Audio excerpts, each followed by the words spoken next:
Hello, c'est Maïté de MRP Accompagnement. Je suis ravie de te retrouver aujourd'hui dans le deuxième épisode du podcast Harmonie en famille. Dans le premier épisode, je t'avais raconté mon parcours de vie et pourquoi j'avais choisi d'accompagner les parents et surtout les mères de famille. Aujourd'hui, j'ai décidé d'aborder le sujet des loyautés familiales. Je vais t'expliquer ce que c'est exactement. Qu'est-ce que ça fait dans notre vie, comment ça impacte notre vie et comment on se rend compte qu'on est sous le coup d'une loyauté familiale. Et surtout, comment on se libère de ces loyautés familiales qui souvent représentent un blocage pour nous. C'est un sujet qui me passionne personnellement et j'espère que tu trouveras aussi ce sujet intéressant parce qu'on est tous sous la contrainte de certaines loyautés, plus ou moins conscientes, plus ou moins silencieuses. Parfois elles sont bloquantes, parfois elles peuvent aussi nous encourager et nous apporter de belles choses dans la vie. Alors voyons déjà ce que c'est qu'une loyauté familiale. Les loyautés familiales, c'est les injonctions, qui sont silencieuses ou non.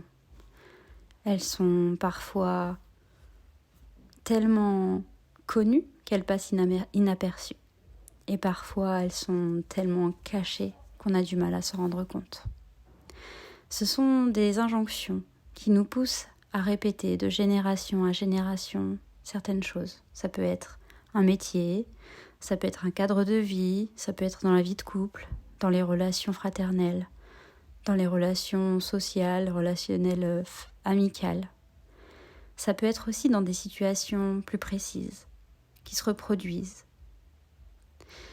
Par exemple, ça peut être un métier qui est exercé de père en fils, ou même de génération en génération, quel que soit le sexe des personnes.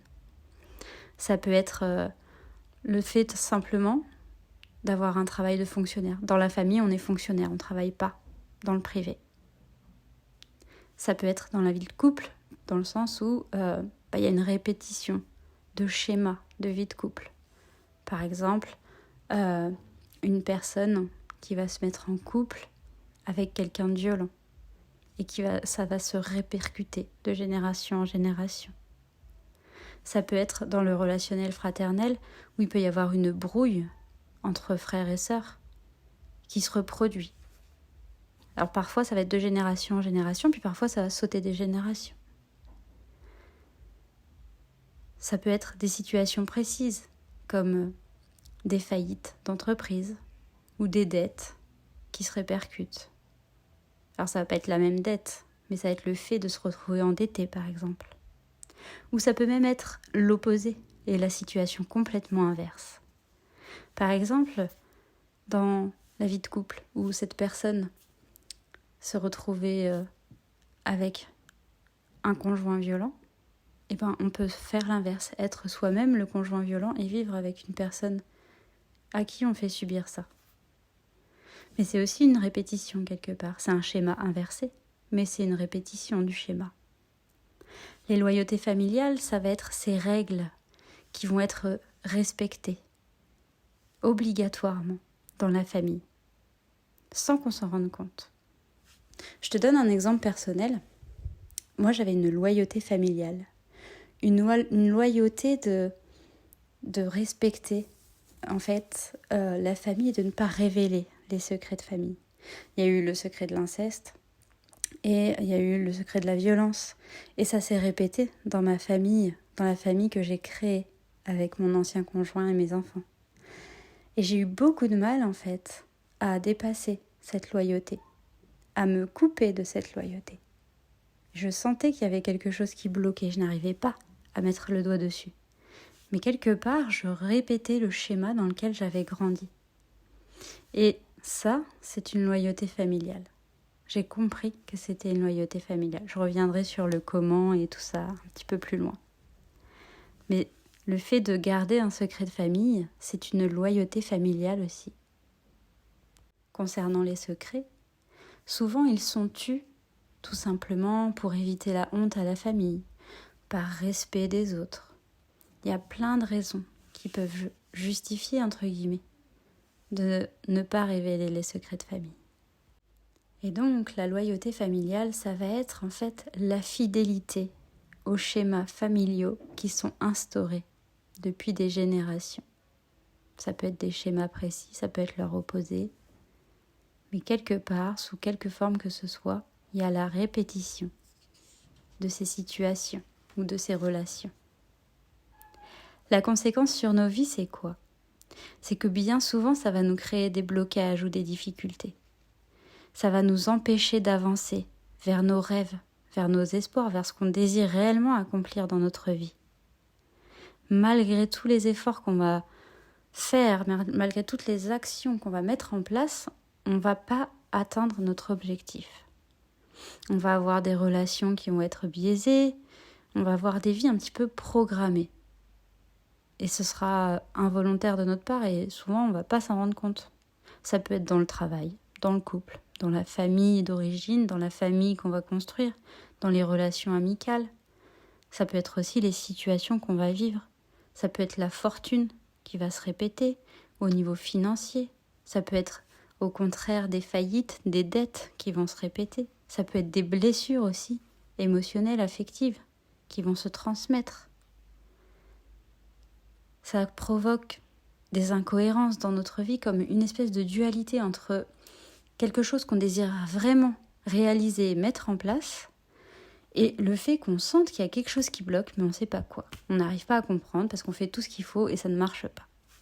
Il y a comme un désalignement, une contradiction entre cette part de nous qui a vraiment envie et qui fait tout ce qu'il faut pour y aller et une espèce de part de nous soit qui nous retient, soit qui nous empêche par l'autosabotage ou autre, d'atteindre cet objectif. Il y a la contradiction en fait des souhaits, des désirs et de la réalité, des faits, des résultats qui sont pas là. Ça peut aussi avoir des conséquences plus positives, plus bénéfiques, parce que toutes les loyautés ne sont pas péjoratives. Il y en a aussi qui sont positives, mais elles ne sont pas forcément... celles-ci, on y prête moins attention. Parce qu'elles ne nous empêchent pas d'avancer. Donc du coup, c'est pas qu'on les met de côté, mais on n'en tient pas compte spécifiquement. On les relève pas, celles-ci. Et pourtant, ce serait intéressant de le faire également. Parfois, on se rend vraiment pas compte qu'il y a ce problème de loyauté familiale qui nous empêche vraiment d'avancer et d'atteindre cet objectif-là. Alors, on a beau mettre en place toutes les actions possibles, on voit bien que ça marche pas, alors soit on abandonne, soit on contourne, on trouve d'autres solutions et peut-être au bord de l'épuisement on finit par atteindre notre objectif et parfois inconsciemment on arrive à dépasser la loyauté familiale. Mais c'est très intéressant d'aller y mettre de la conscience, de conscientiser les choses. Pourquoi ? Parce que ça va libérer la lignée, ça va nous libérer nous, ça va libérer nos aïeux et ça va libérer notre descendance aussi de cette loyauté-là. Comment on se rend compte qu'on a une loyauté familiale qui nous empêche d'avancer ? Comment est-ce qu'on s'en aperçoit ? Comment est-ce qu'on en prend conscience de cette loyauté ? Eh bien, par rapport à tout ce que je viens de te dire, quand tu vois que tu mets toutes les actions, les bonnes actions qui devraient normalement t'apporter des résultats, quand tu vois que malgré tout ce que tu mets en place, ça ne fonctionne pas, ça continue de se répéter, le schéma, la situation, la relation, c'est toujours de la même façon que ça se passe. Et bien là, c'est qu'il y a sûrement quelque chose à aller creuser, peut-être une loyauté, une mémoire transgénérationnelle qui fait que ça bloque. Alors, quand je parle d'action, je parle de véritables actions. C'est vraiment que tu t'essayes vraiment. C'est pas juste tu dis mais j'ai tout essayé puis en fait non t'as pas tout essayé. Là c'est vraiment tu te fais accompagner, tu bouges dans la matière quoi. Pas juste dans ta tête, c'est vraiment dans la matière. Tu fais ce qu'il faut. Et malgré tout, ça ne bouge pas. Eh bien, c'est probablement qu'il y a un blocage. Alors ça peut être une croyance, ça peut être une mémoire transgénérationnelle, une loyauté. Ça peut être plein de choses. Mais je dirais que souvent on le sent que c'est pas à nous. Je vais reprendre l'exemple de la loyauté familiale me concernant. Avec cette loyauté de taire les secrets, je sentais que c'était pas moi, que c'était pas à moi, et que c'était pas mon mode de fonctionnement. Parce que moi, justement, dans mon adolescence, j'ai révélé les secrets de famille. Et là, je sentais que je n'arrivais pas à me défaire de cette loyauté envers mon ex-conjoint. Je ne comprenais pas pourquoi. Je me disais, mais c'est pas moi. J'ai quand même dénoncé mon père. Pourquoi je n'arrive pas à faire ce qu'il faut avec mon ex-conjoint et protéger mes enfants? Et voilà, je me suis fait accompagner tout simplement. J'ai eu une séance de coaching et j'ai mis le doigt dessus tout simplement en me disant, mais hey, là, ça, c'est pas moi. C'est pas moi, ça. C'est pas moi qui protège les gens comme ça, malgré que ce qu'ils fassent, ce n'est pas normal, ce n'est pas sain, ce n'est pas bon et ce n'est pas juste. C'était pas moi. C'est comme ça que je m'en suis rendu compte personnellement.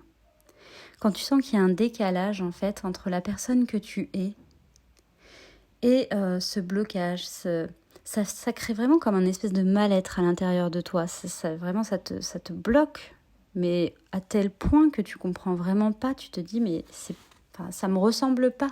Tu vois, il y a cette petite phrase qui vient, ça ne me ressemble pas. Et du coup, ça aide aussi à prendre conscience. Après, pour mettre les mots exacts sur la loyauté, la mémoire ou le blocage, c'est plus délicat. Mais en tout cas, quand tu vois que tu as travaillé sur toi, tu as travaillé sur tes blessures, tu as fait suivi des thérapies, tu as suivi des coachings, etc. Et c'est toujours pareil, toujours et encore pareil. C'est probablement que derrière tout ça, il y a une mémoire qui n'a pas été révélée, qui n'a pas été prise en compte, qui n'a pas été libérée. Et ces loyautés-là, c'est à nous de choisir si, ok, ça nous convient, on la conserve et on la perpétue. Ou non, stop, ça suffit, moi, je veux pas ça. C'est pas moi, ça ne me correspond pas, c'est pas aligné avec qui je suis. Moi, cette loyauté, je veux m'en défaire. Et cette loyauté-là, en question, dont je te parle dans mon exemple, je voulais m'en défaire. Et l'univers, si tu y crois à Dieu ou ce que tu veux, ou si tu crois en rien, rien. Personnellement, l'univers a mis à ma disposition la situation qui m'a permis de casser cette loyauté-là. Ça a été dur, c'était éprouvant. Hein. C'est vraiment éprouvant. Mais j'ai vécu une situation qui m'a permis de me défaire de cette loyauté.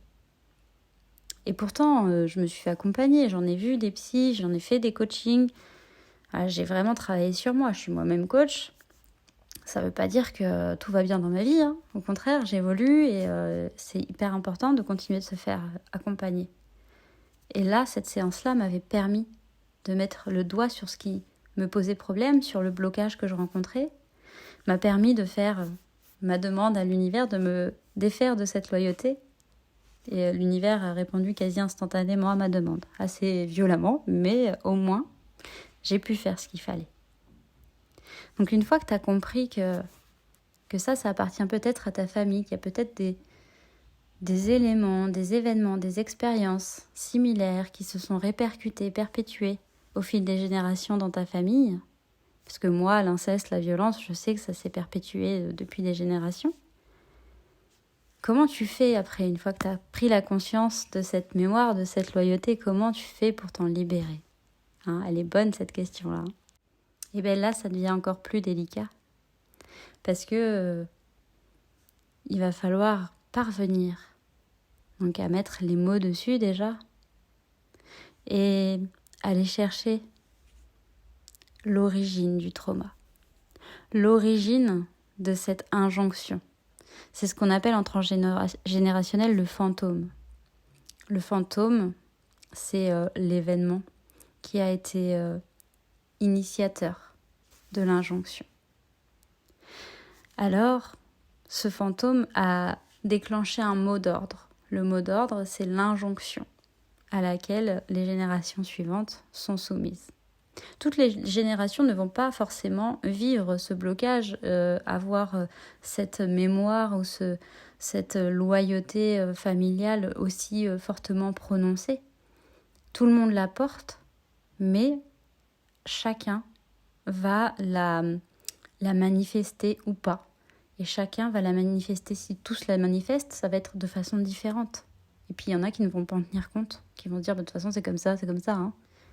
Et il y a des personnes qui vont avoir envie, qui vont avoir besoin de s'en défaire.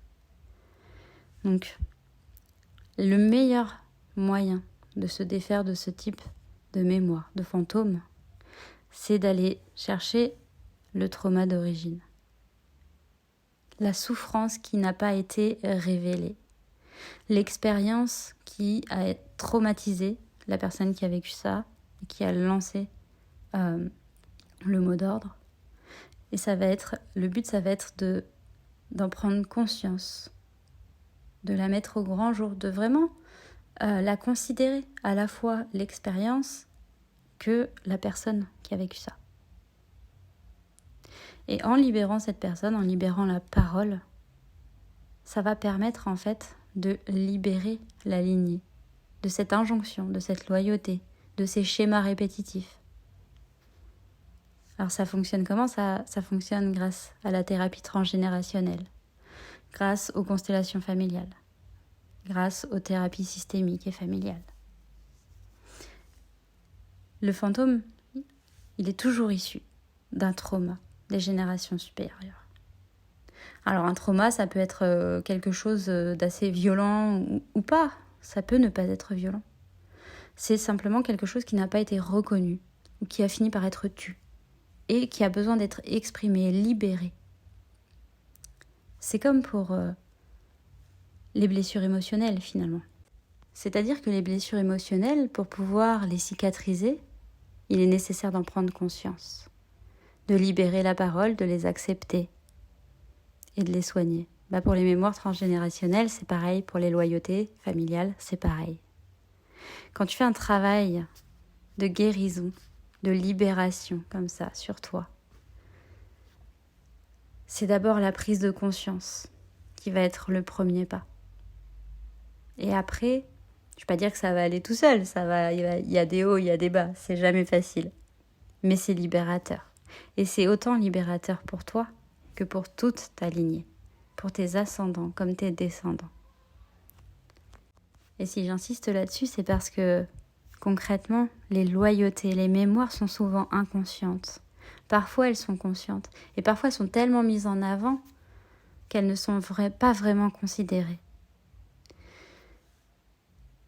Et c'est pas forcément mieux qu'elles soient mises en avant.